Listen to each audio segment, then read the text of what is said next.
avant de prononcer les mots qui allaient tout basculer. Thomas, nous devons parler de ton avenir au sein des industries Beaumont.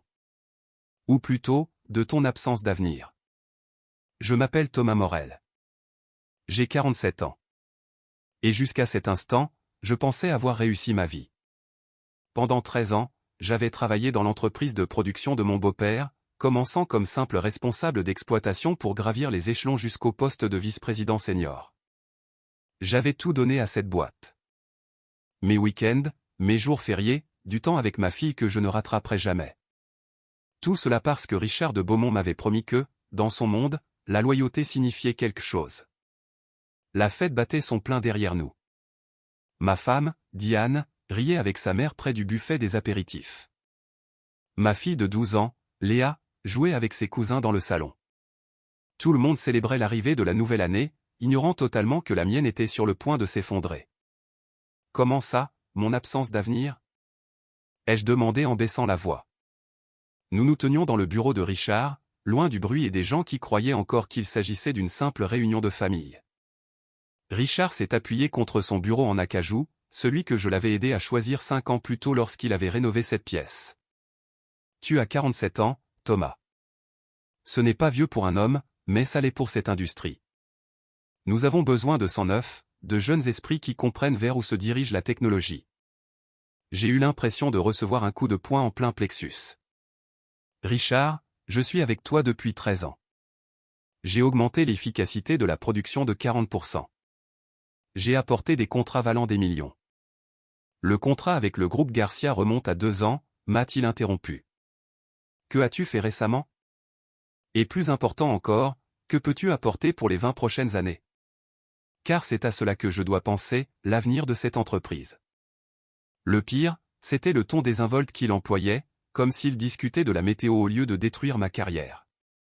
Comme si 13 ans de dévouement n'étaient rien de plus qu'une garantie expirée. Tu me renvoies, ai-je dit, les mots ayant un goût de cendre dans ma bouche. Nous restructurons, a corrigé Richard.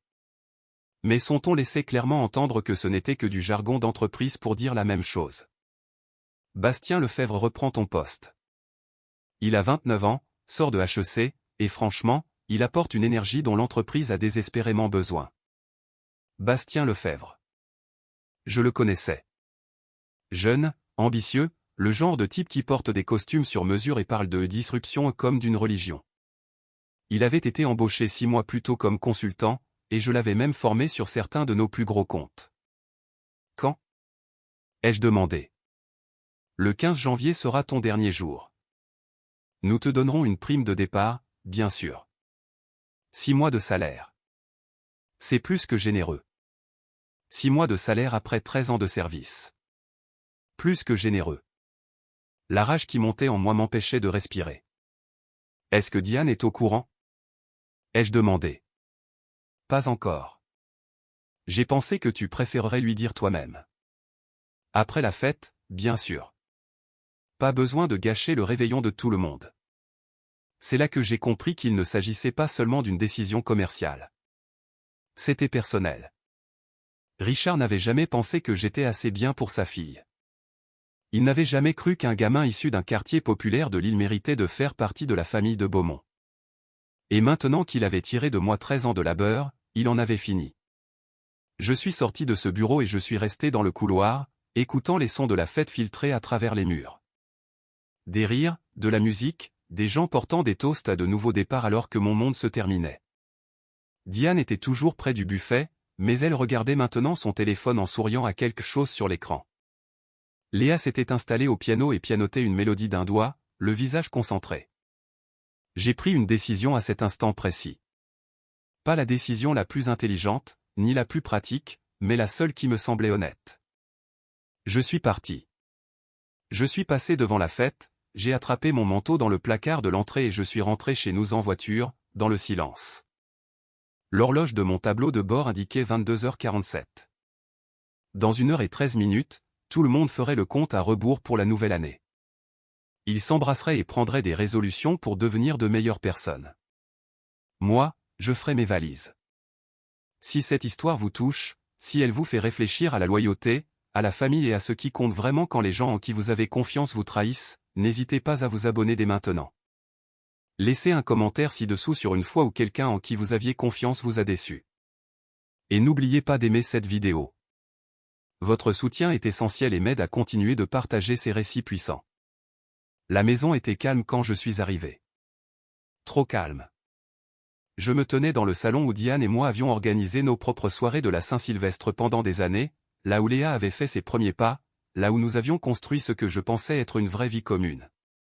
J'ai pris 2 valises dans le garage et j'ai commencé à emballer des vêtements, des affaires de toilette, et les quelques objets personnels qui comptaient vraiment pour moi, la photo de mes parents, décédés à 6 mois d'intervalle il y a 3 ans, la montre à gousset que mon grand-père m'avait offerte lors de ma remise de diplôme, et le doudou de naissance de Léa que je gardais dans le tiroir de mon bureau parce que, parfois, lors des journées difficiles, je le regardais pour me rappeler pourquoi je travaillais si dur.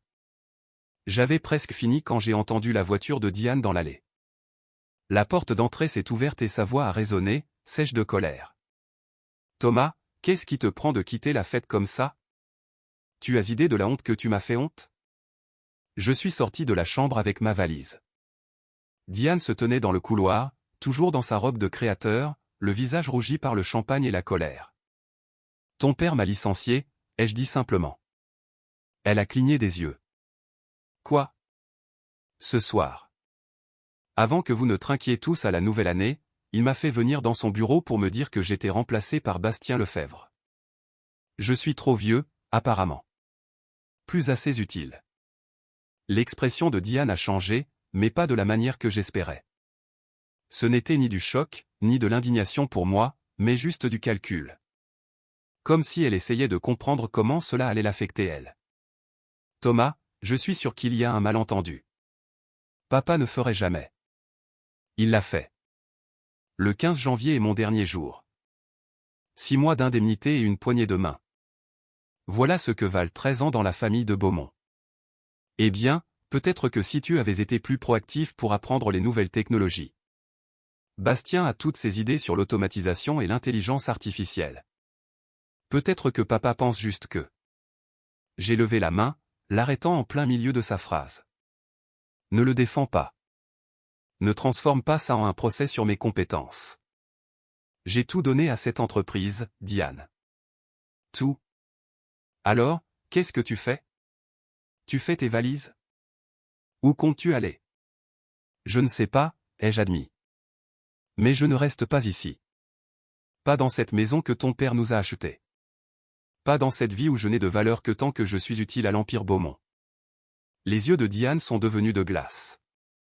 Tu es ridicule. Il est presque minuit. Et Léa? Tu as pensé à ta fille? Léa est encore chez tes parents avec ses cousins. Elle sera très bien là-bas pour la nuit. Dis-lui que je l'aime. Dis-lui que je l'appellerai demain.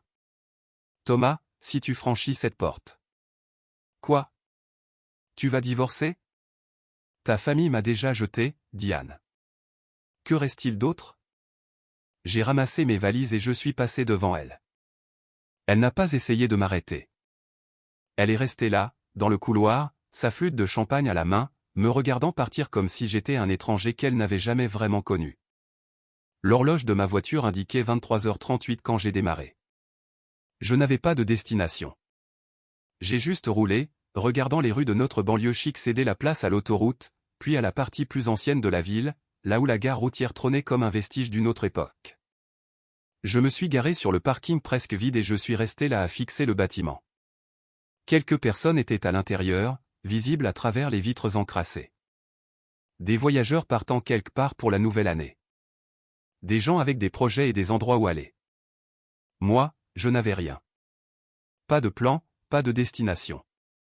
Juste les vêtements dans mes valises et une rage qui se transformait lentement en autre chose.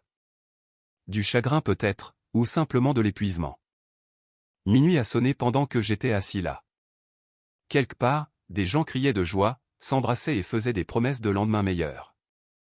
Quelque part, ma fille regardait probablement l'horloge de ses grands-parents afficher les zéros. Quelque part, Diane disait à sa famille que Thomas était devenu fou, qu'il était parti sans raison, prouvant qu'il n'avait jamais eu l'étoffe d'un Beaumont après tout. Je suis sorti de la voiture et je suis entré dans la gare. Le guichet était tenu par un jeune homme à l'air ennuyé qui ne devait pas avoir plus de 20 ans. Derrière lui, un tableau d'affichage listait des villes où je n'étais jamais allé, Lyon, Bordeaux, Nantes, Strasbourg. « Je peux vous aider ?» a demandé le jeune. « C'est combien pour un billet vers n'importe où ?» Il m'a regardé comme si j'étais timbré. « Il faut choisir une ville, monsieur. »« Lyon, » ai-je dit, en choisissant la première sur la liste. Un aller simple. Le billet coûtait 85 €. Le bus partait à 2h15 du matin. J'avais 2 heures à tuer dans une gare routière le soir du Nouvel An, à regarder des gens ivres tituber, à voir des familles se retrouver, à observer la vie des autres se dérouler pendant que la mienne s'effondrait. Je me suis assis sur l'un des sièges en plastique dur et j'ai sorti mon téléphone. 43 messages, la plupart de Diane, allant de la colère au désespoir. 3 de sa mère, me demandant où j'étais et si j'avais besoin d'aide. 2 de Léa, envoyés avant minuit, « Papa, t'es où ?» Et « Bonne année mon petit papa ». Je ne pouvais répondre à aucun d'eux. Qu'aurais-je pu dire? Que son grand-père m'avait jeté comme un déchet? Que sa mère avait pris son parti? Que tout ce que j'avais construit pour elle s'écroulait parce que je n'étais pas assez jeune, pas assez utile, pas assez le Beaumont? Excusez-moi, monsieur. Est-ce que ça va? J'ai levé les yeux pour trouver une jeune femme debout devant moi. Elle avait peut-être 28 ou 29 ans, des cheveux sombres attachés en queue de cheval et des yeux qui exprimaient une réelle inquiétude. Elle portait une sacoche en bandoulière et un gobelet de café, habillée comme si elle sortait du bureau bien qu'il soit plus de minuit. « Je vais bien », ai-je répondu par réflexe, mais ma voix s'est brisée. Elle s'est assise sur le siège d'à côté, sans invitation, mais sans être importune. « Vous n'avez pas l'air d'aller bien. Vous avez l'air de quelqu'un qui vient de passer la pire nuit de sa vie. » Il y avait quelque chose dans sa franchise qui a fait s'écrouler les murs que je construisais. Peut-être parce que c'était une étrangère.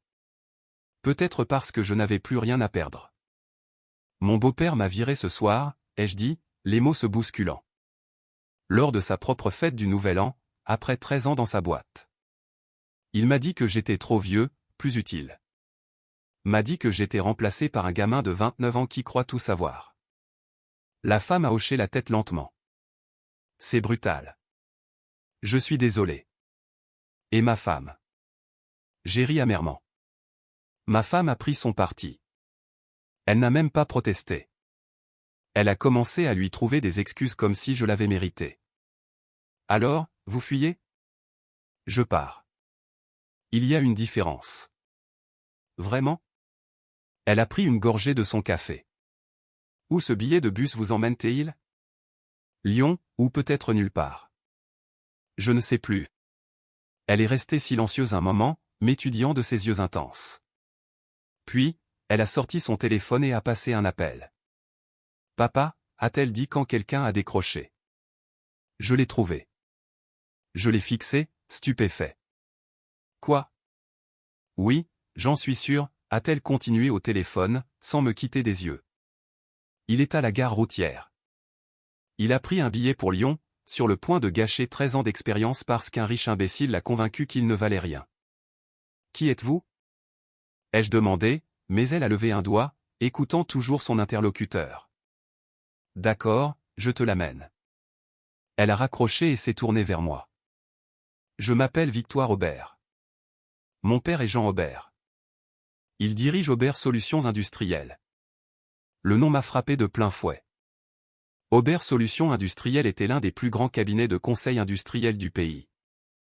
Ils étaient spécialisés dans le redressement d'entreprises en difficulté, l'optimisation des opérations et le sauvetage d'usines au bord du gouffre. Pourquoi êtes-vous ici? Ai-je réussi à demander. Parce que mon père m'a envoyé chercher quelqu'un. Quelqu'un de spécifique. Quelqu'un qui a augmenté l'efficacité de la production de 40% chez les Beaumont. Quelqu'un qui a remporté le contrat Garcia face à 3 concurrents plus gros. Quelqu'un qui est apparemment assez stupide pour penser qu'il est fini à 47 ans. Je n'arrivais pas à assimiler ce que j'entendais. Comment savez-vous pour? Mon père vous observe depuis 2 ans, monsieur Morel. Il attendait le jour où Richard de Beaumont serait assez idiot pour vous laisser partir. Et quand j'ai vu la liste des invités pour la fête de ce soir et que j'ai entendu par certains réseaux ce qui se tramait, j'ai su que c'était le moment. Ça n'a aucun sens. Victoire s'est levée et m'a tendu la main. Venez avec moi. Mon père veut vous voir. Et croyez-moi, ce qu'il a à vous offrir vaut bien mieux qu'un billet de bus pour Lyon et une vie passée à se demander ce qui aurait pu être. J'ai regardé sa main, puis le tableau d'affichage, puis je l'ai regardée elle. Toute la partie rationnelle de mon cerveau criait que c'était de la folie. Mais ce même cerveau rationnel m'avait valu 13 ans de loyauté envers un homme qui m'avait jeté sans un regard. Que veut votre père? Ai-je demandé. Vous offrir un poste, et vous montrer ce que vous valez vraiment. J'ai pris sa main et je me suis levé. Le billet pour Lyon est resté sur le siège derrière moi. J'apprenais que certains voyages ne sont pas faits pour être entrepris. Certaines fins ne sont en réalité que des commencements déguisés. Nous avons traversé les rues calmes dans la voiture électrique de Victoire, les lumières de la ville se reflétant sur les bâtiments qui semblaient différents. Tout semblait différent maintenant.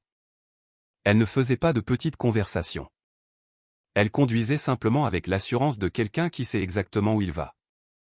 Je peux vous demander quelque chose? Ai-je fini par dire. Allez-y. Pourquoi moi? Il y a des types plus jeunes avec de meilleurs diplômes, des gens sortant d'école que je n'aurais jamais pu me payer. Qu'est-ce qui fait que je vaux la peine d'être traqué dans une gare routière? Victoire m'a jeté un coup d'œil. Vous savez ce que mon père dit des jeunes diplômés d'école de commerce? Ils connaissent toutes les théories, mais aucune réalité. Ils peuvent vous dire comment optimiser un processus sur papier, mais ils ne se sont jamais tenus sur un plancher d'usine à 3 heures du matin pour comprendre pourquoi la ligne de production numéro 7 s'enraye sans cesse. Beaumont a dit que vous étiez trop vieux. Que vous ne compreniez pas la technologie. Beaumont est un héritier qui a reçu une entreprise construite par son propre père. Vous voulez savoir ce que les vrais leaders reconnaissent. L'expérience, la sagesse, la capacité à résoudre des problèmes qui n'ont pas de réponse toute faite dans les manuels. Nous nous sommes garés dans le parking souterrain d'une tour du centre-ville. Même à 1 heure du matin un 1er janvier, le bâtiment était éclairé. Votre père travaille le jour de l'an? Mon père travaille quand il y a du travail à faire. Vous allez l'apprécier. L'ascenseur nous a emmenés au 27e étage. Les portes se sont ouvertes sur une réception qui respirait le succès. De l'art moderne au mur, du mobilier épuré, des baies vitrées surplombant la ville. Mais ce n'était pas ostentatoire. C'était confiant. Toute la différence était là. Jean Aubert se tenait près des vitres à notre entrée, un café à la main. Il devait avoir 65 ans, des cheveux argentés et une présence qui remplissait la pièce. Thomas Morel, a-t-il dit en traversant la pièce, la main tendue. Merci d'être venu. Sa poignée de main était ferme, et j'ai remarqué les callosités sur sa paume. Ce n'était pas un homme qui avait passé sa vie derrière un bureau de cuir. Il avait travaillé de ses mains, construit des choses, compris ce que signifiait le vrai labeur. Monsieur Aubert, j'apprécie tout ceci, mais je suis un peu perdu. Vous êtes ici parce que Richard de Beaumont est un imbécile, et que je ne le suis pas. Il a désigné un fauteuil en cuir. Asseyez-vous. Parlons. Victoire a disparu dans un autre bureau, nous laissant seuls. Jean s'est installé en face de moi. Je suis votre carrière depuis 3 ans, a-t-il dit. Depuis que vous avez redressé l'usine de Valenciennes pour Beaumont. Vous vous souvenez de ce projet? Je m'en souvenais. L'usine perdait de l'argent et était sur le point de fermer. J'y avais passé 6 mois, vivant dans un petit hôtel, travaillant 16 heures par jour pour diagnostiquer les problèmes. À mon départ, l'usine était de nouveau rentable. 53 emplois sauvés. Je me souviens que vous n'avez pas seulement sauvé cette usine, Thomas. Vous avez fondamentalement changé sa façon de fonctionner. Vous avez écouté les ouvriers, ceux qui fabriquent vraiment les produits, et vous avez appliqué leurs suggestions. C'est rare. La plupart des consultants arrivent avec des solutions préfabriquées qui ignorent l'élément humain. Merci, mais... Je n'ai pas fini. Jean s'est penché en avant. Après cela, j'ai observé comment vous avez géré le contrat Garcia. 3 entreprises plus grosses soumissionnaient contre vous. Toutes proposaient des prix plus bas. Mais vous n'avez pas seulement vendu des produits. Vous avez vendu une relation.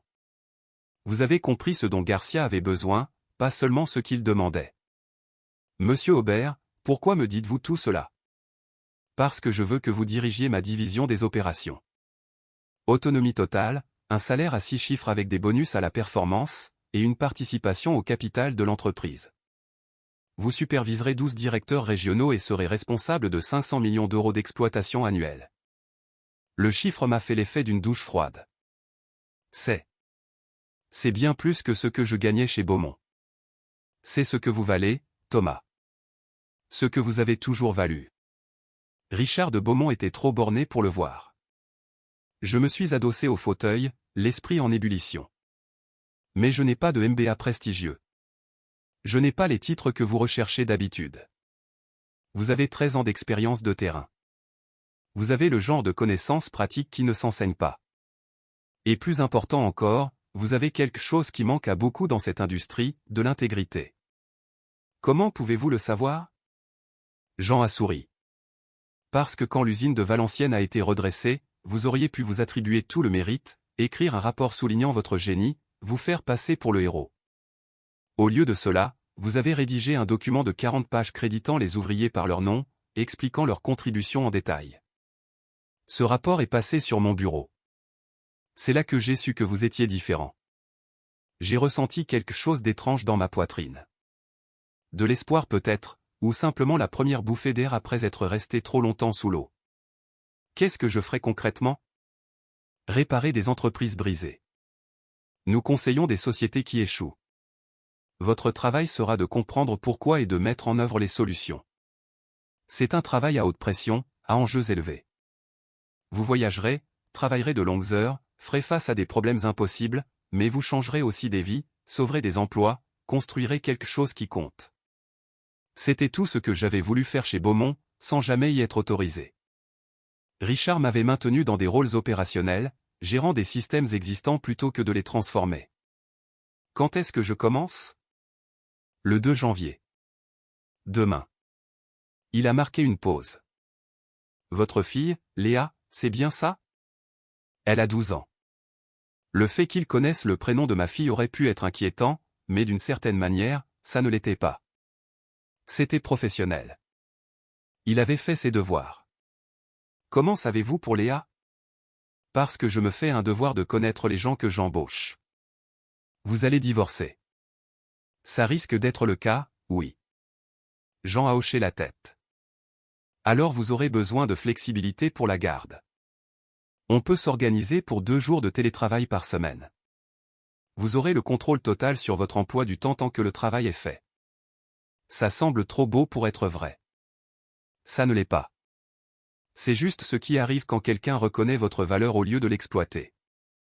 J'ai regardé par les fenêtres la ville en bas. Quelque part, Diane appelait probablement son père pour lui dire que j'étais parti. Léa pleurait peut-être en se demandant pourquoi son papa n'était pas là au réveil. Richard de Beaumont planifiait déjà comment présenter mon départ comme une démission plutôt qu'un licenciement. Et pour les industries Beaumont? Ai-je demandé. N'y aura-t-il pas un conflit d'intérêts? Jean-Harry. Richard de Beaumont casse les prix de ses concurrents depuis des années, empêchant les plus petites entreprises de survivre. Je ne fais pas d'affaires avec des hommes comme lui, et vous non plus désormais. Alors, c'est aussi une question de le faire tomber? C'est une question de vous donner la carrière que vous méritez. S'il arrive que Richard comprenne l'erreur qu'il a commise, ce ne sera qu'un bonus. Victoire est revenue avec un dossier. Le contrat, a-t-elle dit en le posant sur la table. Clause de non-concurrence standard, avantages sociaux, détails sur le capital. Lisez-le. Si vous voulez qu'un avocat le révise, nous pouvons attendre.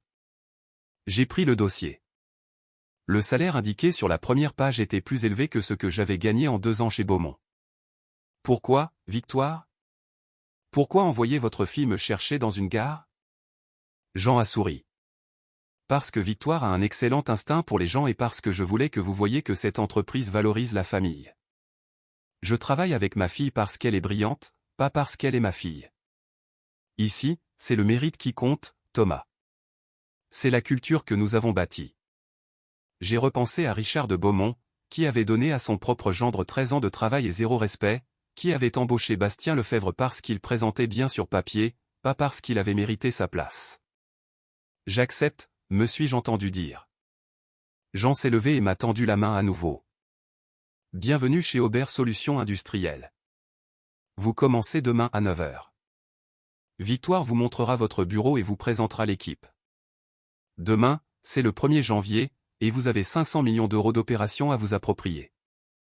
L'équipe vous attend. Nous nous sommes serrés la main et j'ai senti quelque chose changer en moi. Pas seulement du soulagement, mais un but, une direction, le sentiment que ce n'était finalement peut-être pas une fin. Victoire m'a conduit à un appart-hôtel près du bureau. L'entreprise prend en charge 2 mois le temps que vous vous organisiez, a-t-elle dit. Après ça, il y a un forfait de réinstallation si vous voulez vous rapprocher. Je dois voir ma fille. Bien sûr, prenez la matinée. Venez après le déjeuner. Le coup du 9 heures, c'était juste pour voir si vous étiez sérieux. J'ai presque ri. Vous me testiez? Toujours. Mon père n'a pas bâti cette boîte en prenant les gens pour ce qu'ils paraissent être. Elle s'est garée. Thomas, je vais être honnête. Ce boulot va être dur. Vous allez rencontrer de la résistance de la part de ceux qui penseront que vous avez eu le poste par pitié. Vous allez travailler plus qu'auparavant, au moins la première année. Je peux gérer ça. Je sais. J'ai lu vos évaluations de performance, toutes, chaque année. C'est vous qui portiez la division des opérations de Beaumont depuis 5 ans. Maintenant, vous allez enfin en recevoir le crédit. Après son départ, je suis resté longtemps dans la chambre à fixer mon téléphone. Finalement, j'ai appelé Diane. Elle a décroché à la première sonnerie. Où es-tu, bon sang? Dans un hôtel. Est-ce que Léa va bien? Elle est bouleversée, Thomas. Elle ne comprend pas pourquoi tu es parti. Je peux lui parler? Il est 2 heures du matin. Elle dort. Alors dis-lui que je l'aime. Dis-lui que je viendrai la chercher demain après-midi et qu'on ira dans cette pizzeria qu'elle adore. Diane est restée silencieuse un moment. Qu'est-ce que tu fais, Thomas? Tu fais ta crise de la cinquantaine? Je prends un nouveau poste. Un nouveau? Tu n'as même pas officiellement quitté Beaumont. Tu ne peux pas juste. Je peux, Diane. Ton père a été très clair ce soir sur le fait que je n'avais plus de valeur à ses yeux. Alors j'ai trouvé quelqu'un qui reconnaît ce que je vaux. C'est de la folie. Non, rester dans une entreprise qui me traitait comme un moins que rien, c'était ça la folie. C'est moi qui me respecte enfin assez pour partir. Léa a besoin de stabilité. Elle n'a pas besoin d'un père qui prend des décisions impulsives. Léa a besoin que son père lui montre qu'on ne laisse pas les gens nous traiter comme si on était jetable. Je l'appellerai demain. J'ai raccroché avant qu'elle ne puisse répondre. Puis j'ai éteint mon téléphone et je me suis endormi pour la première fois depuis des mois sans ce poids sur la poitrine. Le lendemain matin, 1er janvier, je me suis réveillé à 6 heures, non pas à cause d'une alarme, mais parce que mon corps était habitué aux réveils matinaux après 13 ans de conditionnement. Je me suis douché, j'ai mis l'un des costumes que j'avais emporté et je me suis regardé dans le miroir. L'homme qui me fixait semblait différent, plus léger, comme s'il avait posé un fardeau porté depuis si longtemps qu'il en avait oublié ce que c'était que de se tenir droit. J'ai rallumé mon téléphone. 72 messages. J'en ai ignoré la plupart et j'ai appelé directement Léa. Papa. Sa voix était petite, inquiète. Coucou ma puce. Je suis désolé pour hier soir. Maman a dit que tu avais démissionné et que tu étais parti. Elle a dit que tu allais peut-être déménager loin. Je n'ai pas démissionné, ma chérie. Grand-père Richard m'a renvoyé, mais j'ai trouvé un meilleur travail, un très bon travail. Et je ne vais nulle part sans toi. Promis? Promis. Et si je venais te chercher à midi? On ira manger une pizza et une glace, et je te raconterai tout. Je peux dormir chez toi ce soir? J'ai regardé la chambre d'hôtel. Ce n'était pas grand-chose, mais c'était à moi. Absolument. Prépare ton sac. Après avoir raccroché avec Léa, j'ai appelé mon avocat, Maître Morel, un homonyme. J'ai besoin que tu gères mon divorce et que tu t'assures que mon indemnité de départ des industries Beaumont soit blindée. Pas de faille, pas de clause qui pourrait me nuire plus tard. Diane a fini par le faire? Son père l'a fait. Longue histoire. Tu peux m'aider? Je commence à rédiger les documents. Je t'envoie ça d'ici vendredi. À midi, je suis allé chez Richard de Beaumont. Mes mains étaient stables sur le volant, mon esprit clair. Diane m'a accueilli à la porte avec Léa derrière elle, son sac à dos prêt. On doit parler de ça, Thomas, a dit Diane. Non, c'est inutile. Mon avocat te contactera pour la procédure de divorce. Tu pourras lui parler. Tu te comportes comme un enfant. Je suis honnête. Pour la première fois depuis 13 ans, je suis totalement honnête sur ce que je veux et ce que je mérite. Léa a dépassé sa mère et m'a serré fort. Tu m'as manqué, papa.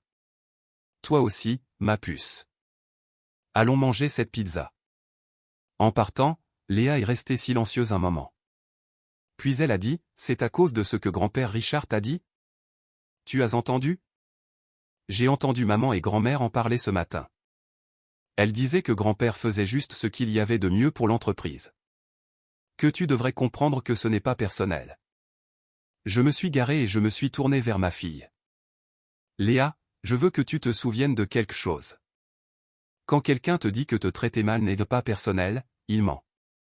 Tout ce que nous faisons aux autres est personnel. Et si quelqu'un te donne l'impression que tu n'as pas de valeur, tu t'en vas. Tu trouves des gens qui voient ce que tu vaux. Comme ton nouveau travail? Exactement comme mon nouveau travail.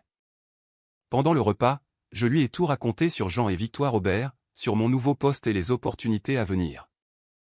Léa écoutait avec cette attention sérieuse qu'elle réservait d'habitude à ses livres préférés. Alors tu vas aider d'autres entreprises? A-t-elle demandé. Je vais réparer ce qui est cassé, le rendre meilleur.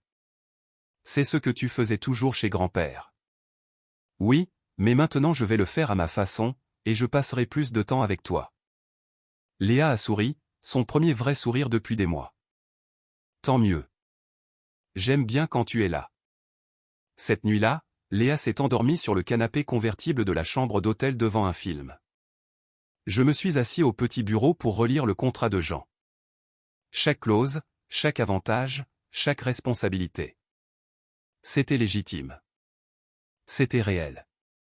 C'était tout ce que Beaumont m'avait promis sans jamais me le donner. Mon téléphone a vibré. Un message de Victoire, demain va être intense. Reposez-vous bien et félicitations pour avoir fait le bon choix. J'ai répondu, merci pour tout. Sa réponse est arrivée instantanément, remercier mon père. Je n'étais que la messagère. Mais pour ce que ça vaut, je suis ravi que vous nous rejoigniez. On a besoin de gens qui en ont quelque chose à foutre. Le lendemain matin, j'ai déposé Léa chez Diane avant de me rendre chez Aubert Solutions Industrielles. Le bureau bourdonnait d'activité malgré le 2 janvier. Des gens circulaient avec un but précis dans cet espace moderne. Victoire m'a accueilli à l'ascenseur. Prêt? Plus que jamais. Elle m'a fait faire le tour du propriétaire, me présentant aux membres de l'équipe, Marcus, le coordinateur logistique, Sarah, l'analyste diplômé de Polytechnique à 19 ans, David, le directeur régional qui avait sauvé 3 usines en 2 ans. Tout le monde était jeune, talentueux et totalement concentré sur le travail. Pas de politique interne, pas de coups bas, juste de la compétence et du respect. Mon bureau était au 27e étage, avec une vue imprenable sur la ville. Il était 3 fois plus grand que mon bureau chez Beaumont, avec un vrai espace pour réfléchir. Réunion d'équipe dans 30 minutes, a dit Victoire. Vous présenterez votre approche de la gestion opérationnelle. Mon père veut entendre votre philosophie avant de vous confier votre premier projet. C'est rapide. C'est comme ça qu'on travaille ici. La lenteur coûte cher. La rapidité intelligente gagne. La salle de réunion était comble. 23 personnes me fixaient avec curiosité ou scepticisme. J'en siégeais en bout de table, calme et attentif. Tout le monde, voici Thomas Morel. Il reprend la division des opérations. Thomas, la parole est à vous. Je me suis levé, le cœur battant. C'était l'instant de vérité. Soit je prouvais que je méritais cette chance, soit je confirmais leurs soupçons que je n'étais qu'un cas social. Je ne vais pas prétendre avoir toutes les réponses, ai-je commencé. Mais j'ai passé 13 ans à apprendre ce qui fonctionne et ce qui ne fonctionne pas dans l'industrie.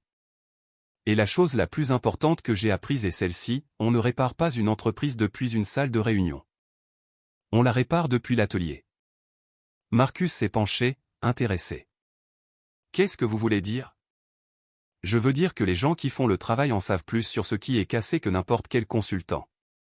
Mon rôle n'est pas d'arriver avec des solutions toutes faites. C'est d'écouter, d'apprendre et de mettre en œuvre les changements qui ont du sens pour chaque situation spécifique. Sarah a levé la main. Mais qu'en est-il de la standardisation? De l'efficacité sur plusieurs sites? La standardisation est importante, mais pas au prix de l'efficacité réelle. Chaque usine est différente. Des ouvriers différents, des équipements différents, des défis différents. Il faut adapter son approche à la réalité du terrain. Les questions ont fusé. Des questions dures, intelligentes, le genre de défi qui m'obligeait à défendre ma philosophie avec des exemples concrets. À la fin de l'heure, j'étais épuisé mais exalté. Jean a hoché la tête avec approbation. Votre première mission est l'usine de Clermont-Ferrand. Ils perdent 200 000 € par mois, et le client veut fermer. Vous avez 90 jours pour redresser la barre ou recommander la fermeture. Victoire vous accompagnera comme analyste principal. 90 jours. 200 000 € de pertes mensuelles. Tout reposait sur ce premier projet. Quand partons-nous? Ai-je demandé. Demain matin, vol de 6 heures. Ce soir-là, j'ai appelé Léa pour lui dire bonne nuit. Je pars à Clermont-Ferrand pour un moment, ma puce.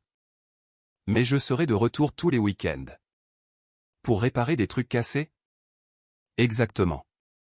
Je suis fier de toi, papa.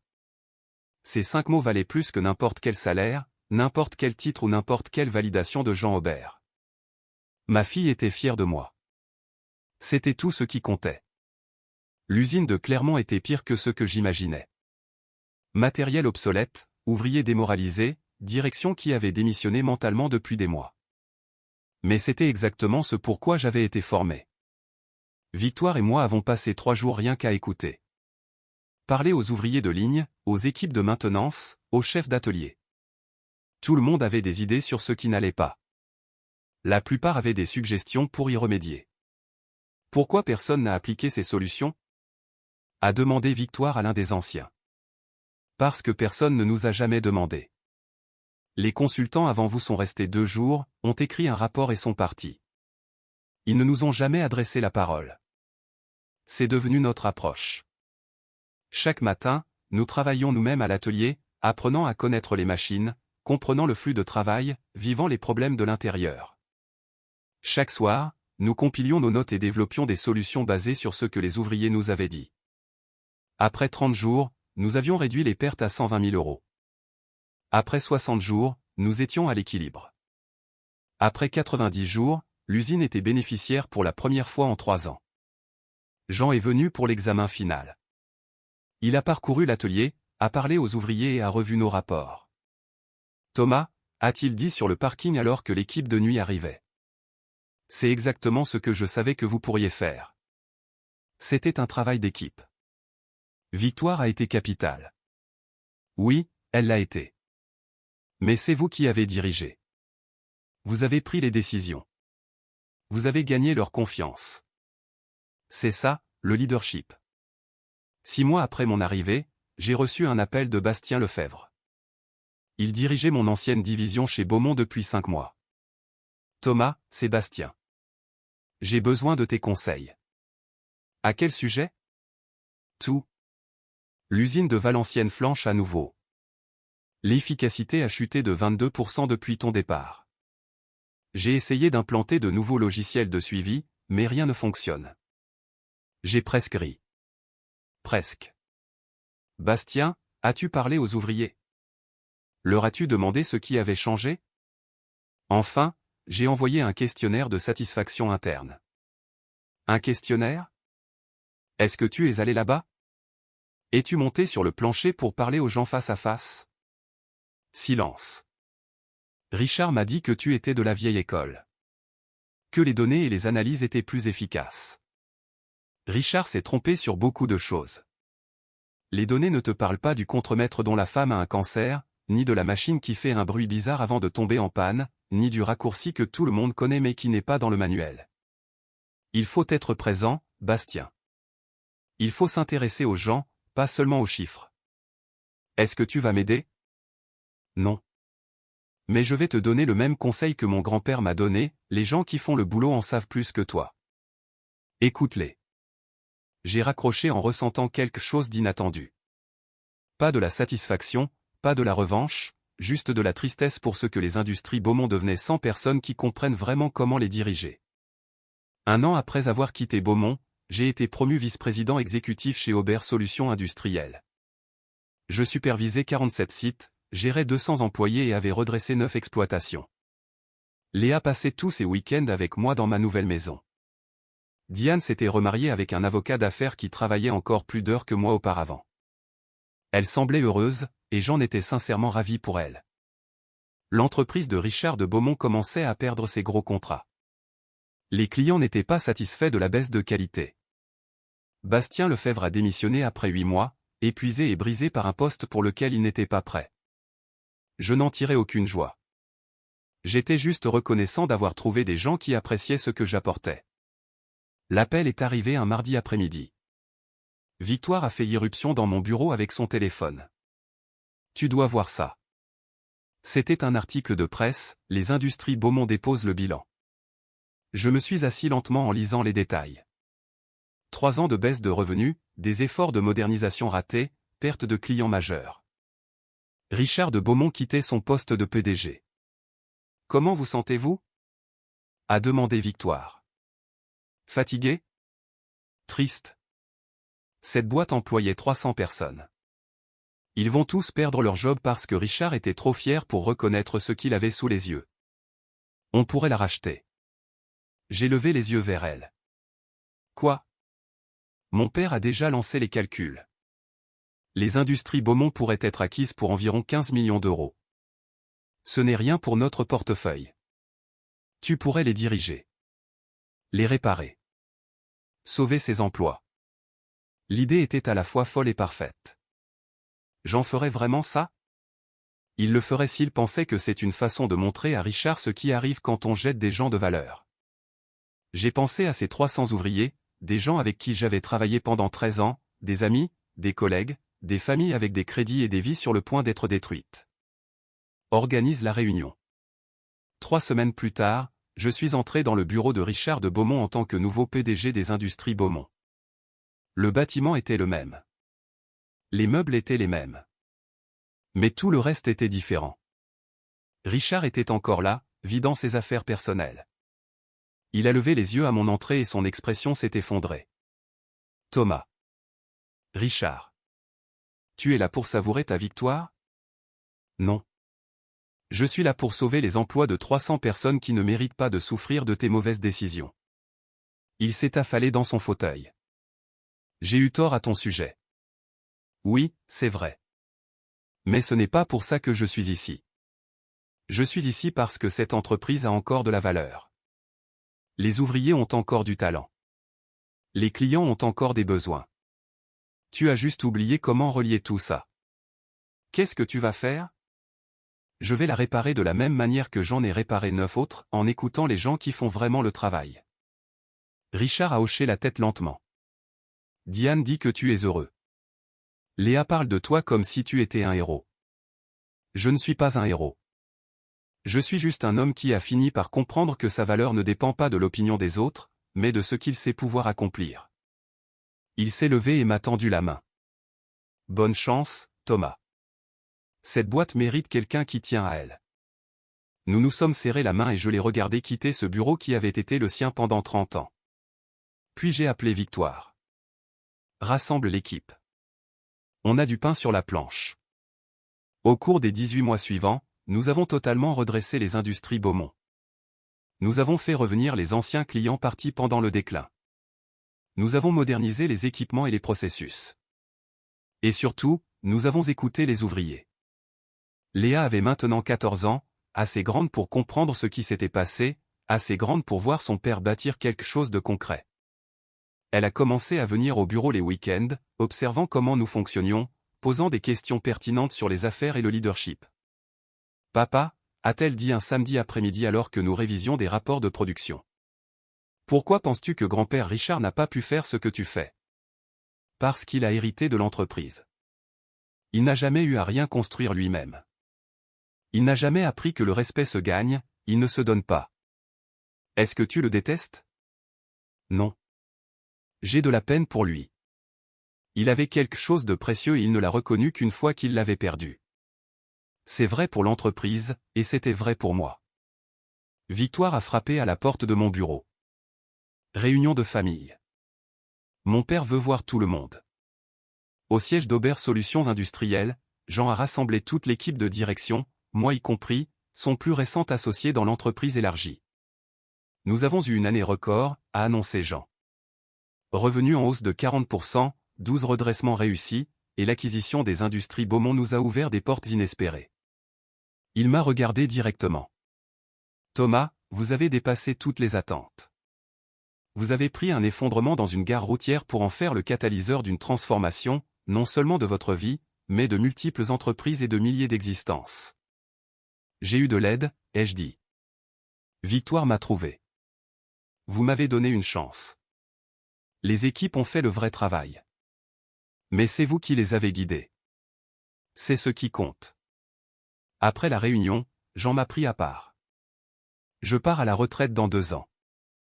Victoire reprendra le poste de PDG du groupe, mais je veux que vous soyez président et directeur des opérations. Vous gérerez toute la partie opérationnelle. Jean, je ne sais pas quoi dire. Dites oui, et souvenez-vous que l'homme qui vous a dit que vous étiez trop vieux et inutile avait juste peur de quelqu'un qui savait vraiment faire le boulot. J'ai accepté, bien sûr. Et en rentrant chez moi ce soir-là, j'ai repensé à ce moment à la gare quand tout semblait perdu et qu'une étrangère aux yeux bienveillants m'avait demandé si ça allait. Parfois, être brisé est la seule façon de découvrir de quoi on est vraiment fait. Parfois, les gens qui vous rejettent font simplement de la place pour ceux qui reconnaîtront votre valeur. Et parfois, la meilleure des vengeances n'en est pas une. C'est simplement de bien vivre, de construire du solide et de montrer à ceux qui vous ont sous-estimé exactement ce qu'ils ont perdu. Je m'appelle Thomas Morel. J'ai 50 ans. Je suis président d'Aubert Solutions Industrielles et PDG des Industries Beaumont. Je suis le père d'une fille incroyable qui est déjà plus intelligente que je ne le serai jamais. Et il y a 3 ans, j'étais assis dans une gare routière en pensant que ma vie était finie, alors qu'elle ne faisait que commencer. Si cette histoire vous a plu, si elle vous a rappelé que votre valeur n'est pas déterminée par ceux qui échouent à la voir, n'hésitez pas à partager cette vidéo avec quelqu'un qui a besoin de l'entendre. Laissez un commentaire sur un moment où perdre quelque chose vous a permis de trouver bien mieux. Et abonnez-vous à cette chaîne pour d'autres récits sur des gens ordinaires découvrant des vérités extraordinaires. Parce que tout le monde a quelque chose de précieux à offrir. Parfois, il faut être jeté pour s'en rendre compte. Et parfois, la meilleure chose qui puisse arriver est que quelqu'un d'autre voit votre valeur quand vous avez vous-même du mal à la percevoir. Merci d'avoir regardé, et souvenez-vous, vous n'êtes jamais trop vieux, jamais trop brisé et jamais trop loin pour tout recommencer et bâtir quelque chose de plus grand que ce que vous avez perdu.